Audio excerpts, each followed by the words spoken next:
Hi everyone, welcome back to my YouTube channel. My name is Rosie and in today's video I'm going to be doing my jewellery collection. So talking about the items that I wear every single day. I'm going to leave as much as I can linked down in the description below. Some of it you won't be able to find, some of it you will. I just want to talk about what I wear on an everyday basis, where I got them from, prices potentially, and everything else. So let's get into it. So first things first, we're going to start off with my earrings. Now I bought these recently from Amazon. These are called, the brand is called Pavoy. These were about $12 or $15 per pair. So obviously I bought 3 pairs, so it cost about $35, $40, something like that. And I think these are so cute because they are, I'm going to get a little bit closer.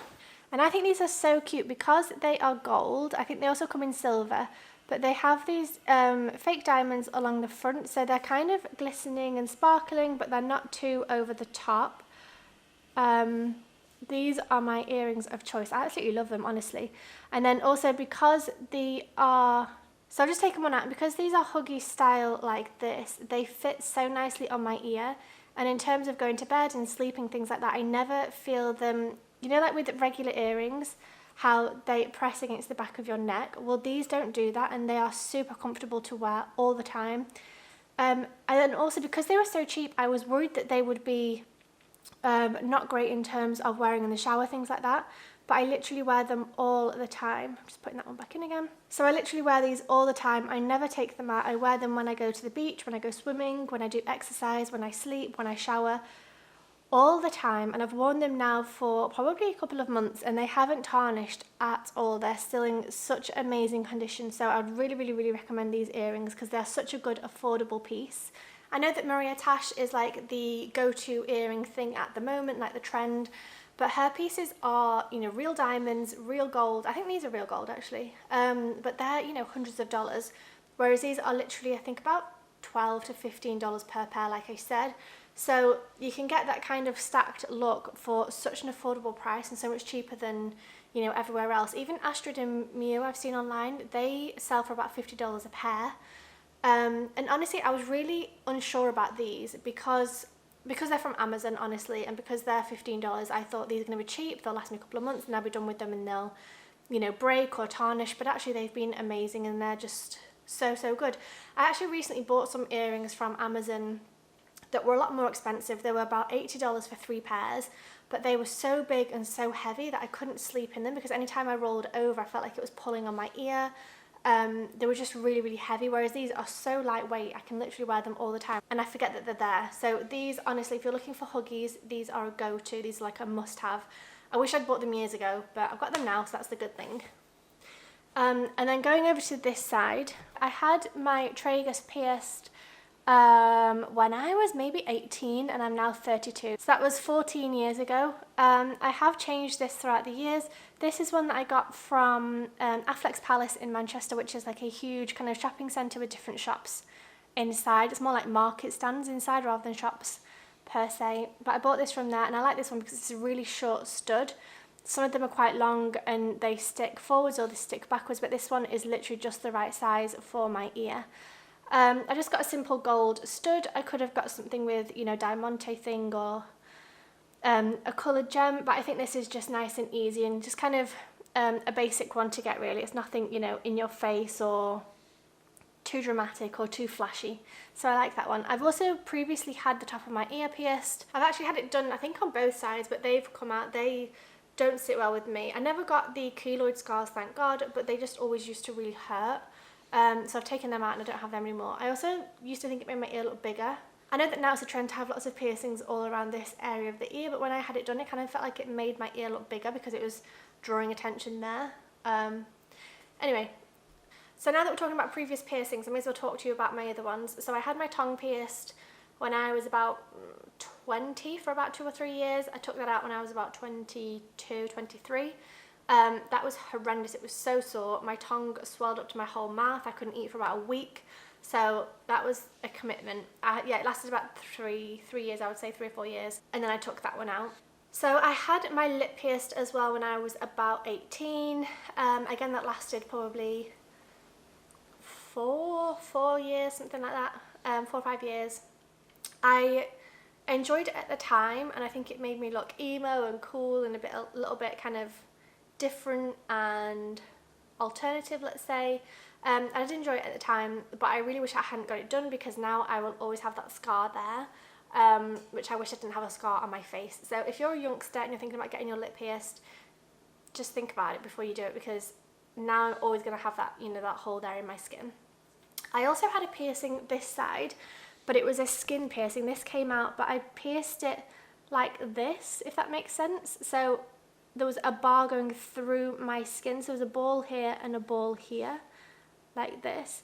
I did enjoy that one. I got that done in... Did I get that done in Australia? I feel like I got that done in Australia, but that lasted maybe... Or did I have it before Australia? I can't remember if I got that done in Australia or afterwards. But anyway, that didn't last long at all because it got infected, it got really sore, so I took that one out. That was gross. I also had the back of my neck pierced at one point.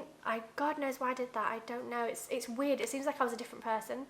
But again, that was when I was maybe 20, lasted about a year. I don't think it ever healed, I think it got infected, and my parents had to keep cleaning it for me, and they were like, Rosie, you really need to take this out. And I was like, no, I've paid so much money for it, I really like it. Ugh, the thought of that now makes me feel sick. I have no idea why I got that pierced. But I think that's all of the piercings that I've had done. So back to jewellery.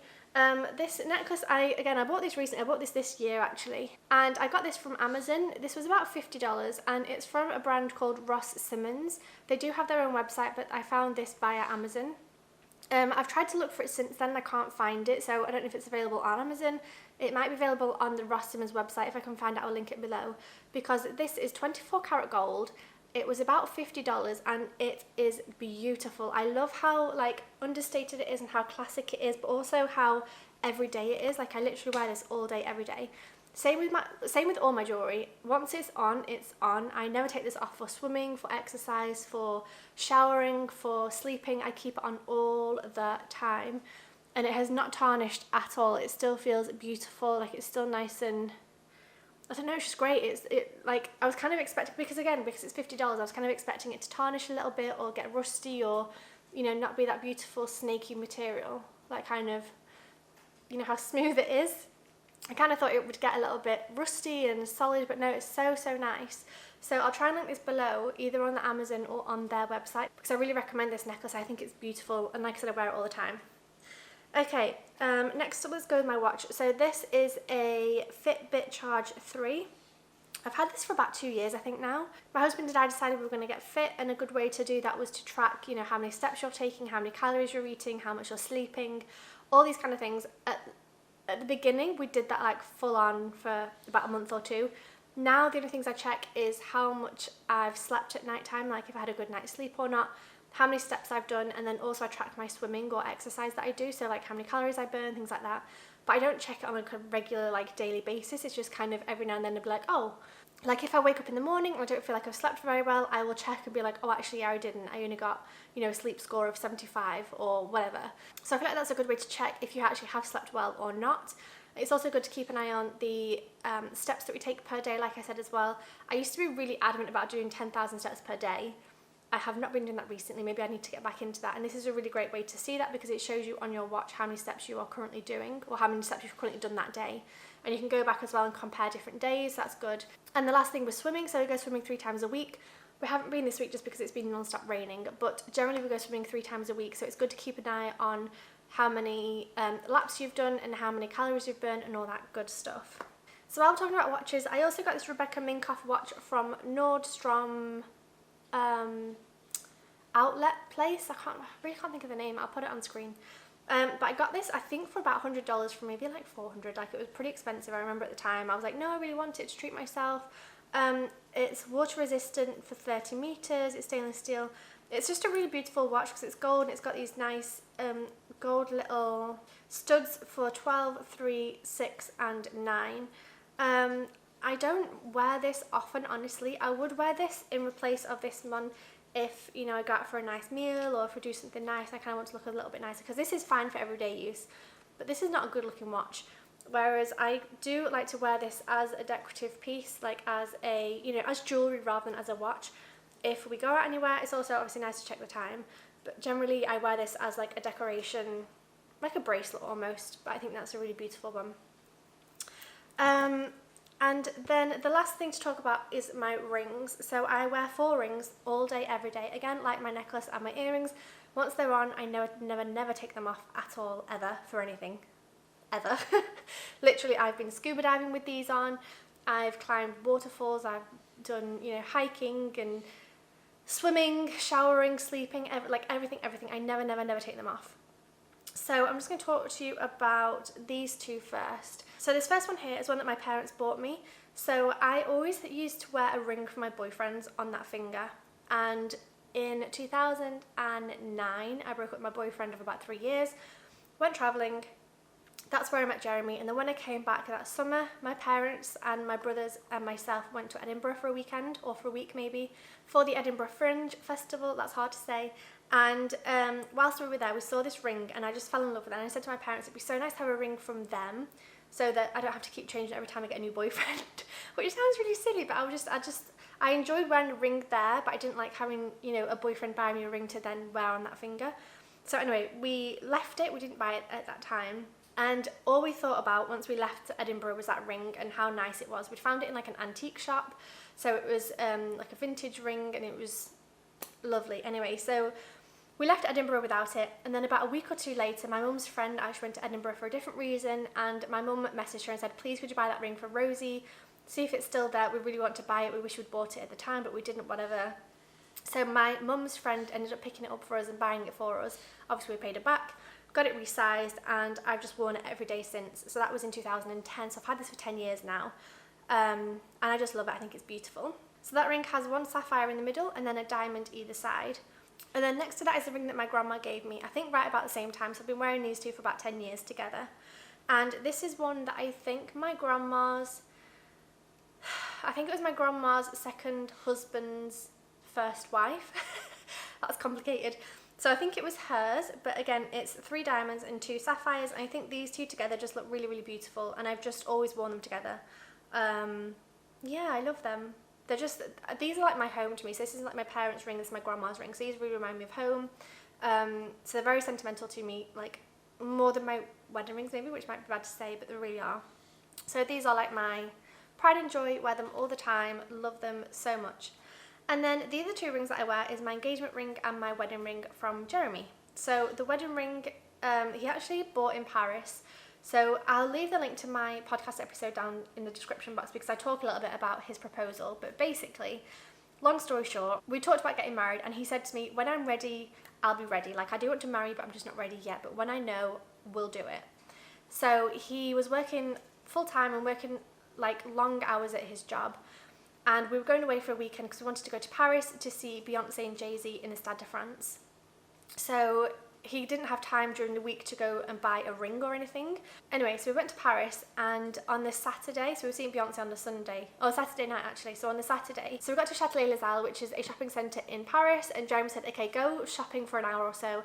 I just want to go and buy a little souvenir for Christmas from Paris that I can't get where we were living in the south of France, so just go and do that, and then I'll call you when I'm ready. So he called me about an hour later, and he said, no, I couldn't find it. So okay, that's fine. So we went to see Beyonce that night, and you know how she has her, oh, the single ladies. So like, I was like this to Jeremy, like, ha ha ha. And then all the time he had the engagement ring in his pocket of his trousers. And then the next day we went and walked around Paris, and we went to the Sacré-Cœur, which is the big white church on the hill. And then we went for a bit of a walk around and a couple of drinks and things. We walked behind the Sacré-Cœur, and then Jeremy proposed. So that's the story of that ring. It didn't fit me at all because obviously he'd bought it the day before in store. He didn't know what ring size I was. It fit like here on my baby finger because I have fat fingers, so it fit like here. So we had to get it resized, so I couldn't wear it for a couple of weeks, but then when I did get it, it was beautiful. I love it because it's just a single diamond on a really thin band, and it's just so classic and beautiful. I feel like some people that I know, I'm not going to name names, their husbands spend thousands on rings, and then they're like huge diamonds, but they never wear them because they're so scared of breaking them or ruining them or losing them or them getting stolen. And I can't imagine having a ring sat at home that your husband spent thousands of dollars on that you never wear. So I'd rather have, like, it's small, but I love it that it's that size because I literally wear it all the time. It's not like, you know, too big and in your face, and it's not garish either. Like when we go traveling and things, I would hate to have like a huge rock stuck on my finger while we're staying, you know, on a boat in the middle of Borneo. Like it doesn't make sense to me. So anyway, so I like the size of it. I love it. I think it's beautiful. And then the wedding ring I actually bought in X. So I was with a friend that it was funny because I was friends with her for like 6 months or so, and that was it. I think she then moved out of France. It was no like there was no bad blood there. There we go. So I found this ring, and it's got 9 diamonds in it, set in a gold ring. And I actually bought this from Histoire d'Or, which is a jewellery shop in France, and this was half price. I think it was about €600 from 1,200, so from 1,200 to 600. So I ended up buying it half price, and she said to me, you know, it's worth buying it now at half price and getting it resized. So I did that. So that was a really good deal, honestly. I was so happy with that because I absolutely love it. I wanted something quite blingy, but also subtle enough that it's not like in your face, and I don't know, I just love it. I'm obsessed with my jewellery. This is the thing with me. Once I get something, I have to really, really love it, but I will wear it to death. So these never come off my fingers. This, now that it's on here, is never going to come off, and my earrings the same. Once they're on there, now that I've kind of had a couple of different earrings in the past, but these are the comfiest ones I've ever owned, like to sleep on them, or, you know, to do sports, to go running. I don't feel them pulling when I go running, anything like that. So I'm very much somebody who has my jewellery, and that's all I wear. I used to buy like costume jewellery, let's say, when I was younger, like, you know, big necklaces for nights out and big earrings and all this kind of thing, but I just really don't like that. I really like to keep it simple. The only thing I think I'm missing and that I would add to my collection is maybe 1 or 2 gold bracelets. I think that could be really nice on this hand, and then have my watch on this hand. So that's the only thing I would potentially add, but I'm not desperate. I mean, you know, as and when I find it, that's when I'll buy it. I'm not like in a rush to get anything. As you can see, I'm quite picky about what I do wear, because once I buy it, I then wear it forever, all the time, every day. So I do want to make sure that I get the right piece. But yeah, that's the only thing I might add is a couple of bracelets, but otherwise that is my jewellery collection. So I really hope you enjoyed this video. It was nice to kind of share the stories behind the pieces, especially with my rings. These really mean a lot to me. But I'm so happy that I get to wear them every single day, because like I said, I know that some people don't do that because they're so scared of losing them or breaking them, or, you know, them being stolen. But I love that I can wear these every single day and take them with me everywhere I go, travelling and everything. So that was a little bit rambly, a little bit chatty, but I really hope you enjoyed this video. If you did, please give it a big thumbs up. That would really mean so much, and subscribe for more videos, and I will see you very soon.